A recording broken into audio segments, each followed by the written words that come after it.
예수님은 나의 왕, 나의 주인, 나의 생명이십니다. 하나님 아버지, 예수님이 십자가 죽음 앞에서 성전이 무너질 것이라고 말씀하시고 예루살렘에 환란이 있을 것이라 예언하셨습니다.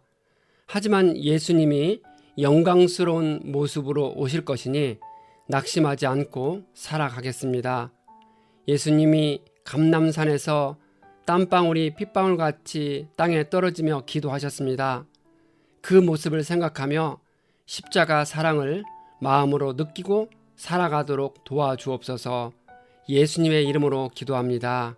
아멘. 오늘 읽을 말씀은 누가복음 21장과 22장입니다.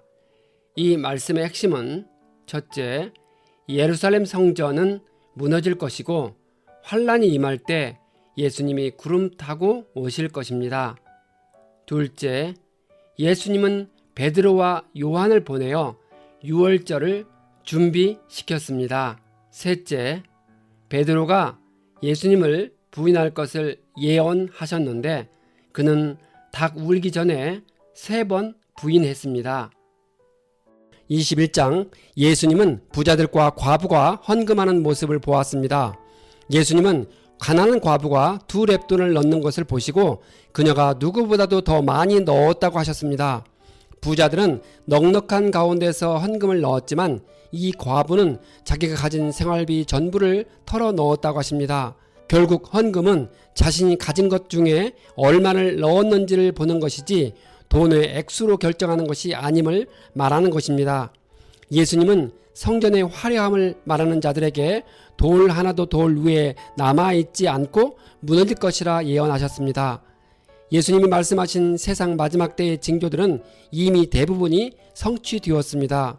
지금 성취되고 있는 것들은 미혹하는 자들의 출현, 전쟁의 발발, 곳곳의 지진과 기근과 전염병, 성도와 교회에 대한 핍박 등입니다. 하늘의 권능이 흔들리거나 예수님의 공중 재림 등의 예언들은 아직 성취되지 않았습니다. 우리는 법정에서 변론할 것을 준비해야 합니다.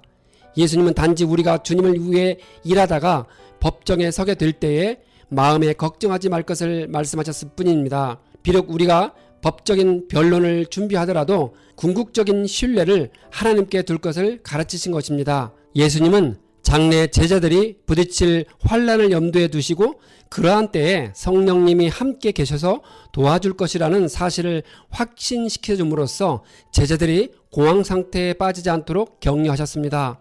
제자들은 예수님의 이름으로 말미암아 모든 사람에게 미움을 받을 것이지만 머리털 하나도 상하지 않을 것이라 하십니다.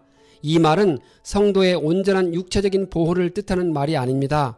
오히려 예수님은 성도들이 종교적, 정치적 지도자들에 의해 핍박을 받을 것이며 심지어 가족과 벗에게까지 배반당하고 그중 얼마는 죽게 될 것이라 예언하셨습니다. 실제로 초대교회는 많은 순교자들을 배출했습니다. 스데반, 야고보, 베드로, 바울과 여러 사도들이 순교당했습니다. 예수님의 이 약속은 우리의 육체에 관한 것이 아니라 우리의 영혼에 관한 것입니다. 이것은 기독교 순교자들이 목베임을 당하더라도 그의 머리털 하나도 상하지 않았다고 떳떳하게 말하는 이유입니다. 예수님은 예루살렘의 환란과 예수님이 다시 오실 것을 연결하여 말씀하셨습니다. 예루살렘의 비극적인 멸망 사건은 세상 끝날에 있을 더 큰 재앙에 대한 그림자입니다. 예루살렘은 이방인의 때가 차기까지 이방인들에게 밟힐 것입니다. 이방인들의 때가 찬다는 말은 본래 하나님이 유대인들에게 먼저 약속한 구원이 그들의 배척으로 인해 이방인들에게로 향하여 이방인 중에서 구원의 충만한 수요가 차는 것을 말합니다. 후일의 사도 바울은 로마서 11장에서 이 같은 사실을 언급하면서 그것을 신비라고 불렀습니다. 이처럼 이방인의 때가 차게 되면 다시 하나님의 구원이 이스라엘에게로 향하여 그들 중에서도 구원의 충만한 수를 얻어내는 것이 하나님의 신비로운 계획이었습니다. 천지는 없어지겠지만 예수님의 말씀은 없어지지 않을 것입니다. 예수님은 제자들에게 스스로 조심해서 종말의 날이 덫과 같이 닥치지 않게 하라 하십니다. 그날은 반드시 올 것이니 앞으로 일어날 모든 일을 능히 피하고 예수님 앞에 설 수 있도록 기도하면서 늘 깨어 있으라 하십니다. 예수님은 낮에는 성전에서 가르치시고 밤에는 나와서 감람산에서 지내셨습니다. 모든 백성이 예수님의 말씀을 들으려고 이른 아침부터 성전으로 모여들었습니다.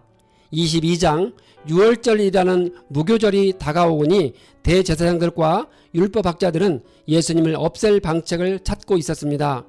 예수님의 12 제자 중 하나인 가룟 유다에게 사탄이 들어갔습니다.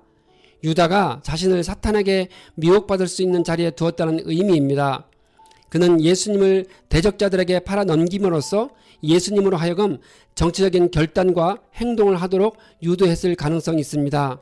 또는 그가 단순히 돈에 대한 탐욕으로 스승을 배반했을 수도 있습니다. 어떤 경우이든지 가룟 유다가 유혹을 받을 마음을 가지고 있었기 때문에 사탄이 그 기회를 놓치지 않고 그를 이용한 것입니다. 우리는 여기서 사탄이 사람을 통해서만 일한다는 것을 알 수 있습니다. 따라서 사탄의 속임수를 분별할 수 있도록 깨어 기도하고 대적하면 이길 수 있습니다. 유월절 양을 잡을 무교절이 이르니 예수님이 베드로와 요한을 보내 유월절을 준비하라 하셨습니다. 예수님은 그들에게 성으로 들어가 물 한 동이를 가지고 가는 사람의 큰 다락방에서 준비하라 하십니다. 이스라엘의 부유층 사람들은 대부분의 집에 다락방을 소유하고 있었습니다. 주인이 아래층을 거주지로 사용하고 다락방은 손님 접대를 위한 홀로 사용하였습니다. 유대 전승에 따르면 이 다락방은 마가복음의 저자인 마가의 다락방이라고 알려져 있습니다. 예수님은 자신의 몸과 피를 기념하라 하십니다. 오늘날 교회의 성찬식은 예수님의 유월절 최후 만찬에 근거하여 예수님의 죽음과 부활을 빵과 포도주로 기념하는 거룩한 의식입니다.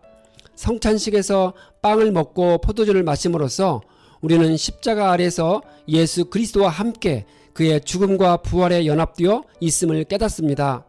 우리는 성찬식을 통해서 예수 그리스도가 우리의 구원을 위하여 십자가에서 죽으신 것을 다시 한번 생생하게 기억하게 됩니다. 제자들 가운데에서 누구를 가장 큰 사람으로 할 것이냐를 놓고 말다툼이 벌어졌습니다. 예수님은 큰 자, 곧 다스리는 자는 섬기는 자가 되어야 한다고 가르치십니다. 예수님은 자신이 섬기는 사람으로 제자들 가운데 계신다고 하십니다. 하나님이 예수님에게 왕권을 주신 것 같이 예수님도 제자들에게 왕권을 주신다고 합니다. 그러면 그들이 이스라엘 12지파를 심판하게 될 것이라 합니다. 사탄이 시몬 베드로를 밀가부르듯이 하려고 요구했으나 예수님은 믿음이 꺾이지 않도록 기도하셨습니다. 베드로가 예수님과 함께 어디든지 간다고 장담했지만 예수님은 그가 닭 울기 전에 3번 부인할 것이라 예언했습니다. 예수님은 제자들에게 겉옷을 팔아 검을 사라 하십니다.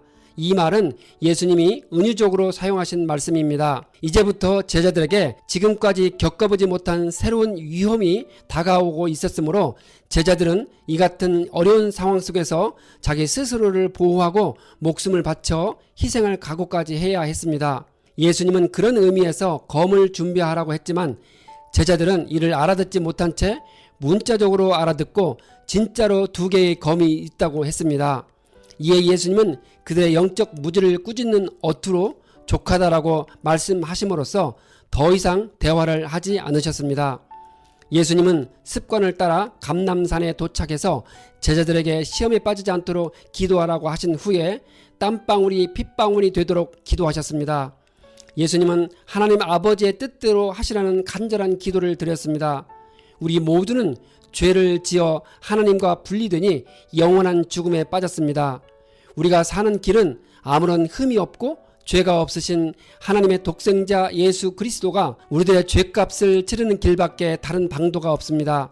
예수님은 우리의 죄값을 치르는 길을 선택하셨고 하나님은 그 결정을 기쁘게 받아들여 예수님의 피값으로 인류를 용서하기로 하셨습니다. 이제 우리의 죄값이 치러졌고 다시 하나님과 화해하게 되었습니다. 누구든지 이 복음을 받아들이면 그는 예수로 인해 죄를 용서받고 하나님과 화목하는 가운데 새로운 삶을 살 수 있고 영생을 보장받을 수 있게 되었습니다. 베드로는 예수님을 모른다고 3번씩이나 부인했습니다. 베드로는 예수님처럼 자신도 체포되어 신문을 받고 처형을 당할까봐 크게 두려워했던 것입니다. 죽는 데에도 함께 가겠다고 큰 소리치던 베드로는 사라지고 대제사장 가야바의 집에 살벌한 신문 장소에서 투옥과 죽음이 두려워서 3년 동안이나 가장 가까이에서 섬기고 따랐던 스승을 모른다고 부인하는 벌벌 떠는 베드로만 있을 뿐이었습니다. 마태복음에서는 베드로의 말소리를 듣고 그가 갈릴리 사람이라는 것을 알았다고 합니다. 요한복음에서는 세 번째로 베드로를 알아본 사람은 대제사장의 조로서 베드로에게 귀를 닫힌 말고의 친척이었습니다. 예수님이 자신을 하나님의 아들이라고 말하여 신성모독죄로 십자가형을 받았습니다. 만일 하나님의 아들이 아닌 자가 그렇게 말했다면 그것은 명백히 극형에 처해질 신성모독죄였습니다. 하지만 예수님은 정말로 하나님의 아들이었습니다.